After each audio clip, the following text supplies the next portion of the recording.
দর্শক এই যে মেহেদি আসছে দেখেন, এই যে মেহেদি আসতেছে তার নতুন বাইকে, ঠিক আছে। হ্যাঁ আজকে দেখেন একটা বড় একটা এটা এটা এটা পার্বতীপুরের সবচেয়ে বড় পুকুরে আসছি আমরা আজকে। হ্যাঁ আর বেটা চুপ করতে, বেটা কি কইছি তুই বেটা ডিস্টার্ব দিলি কেন?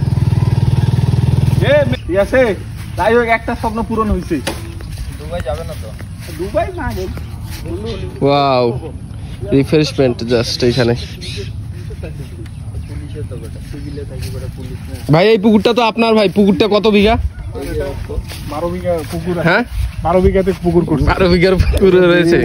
জি ভাই এখানে কি মাছের চাষ টাস হয় কিছু? ইলিশ চাষ করি। ইলিশ চাষ করেন? কেজি কততে বিক্রি হচ্ছে ভাই ইলিশ? আর এই যে পাবদা কততে কেজি? কেজি কত? বাংলাদেশ উত্তরবঙ্গ খাচ্ছে তো মাত্র 300 টাকা কেজি। ও আচ্ছা, তো দর্শক আপনারা যারা দেখতেছেন ভিডিওটা মাত্র 300 টাকা। আমার হাতে সোজা দেখেন সাদা গাছগুলো দেখতেছেন? হ্যাঁ হ্যাঁ হ্যাঁ ওগুলো আমার বন্ধু লাগাইছে। সবাই বন্ধু লাগাইছে নাকি? তো মাত্র 300 টাকা। যারা মাছ খেতে চান তাড়াতাড়ি এই আমার এখানে। মূর্খ ছেলেটার দিকে একটু দেখান। স্টার্ট হচ্ছে না বলে সারা জীবন চালাইছি তো।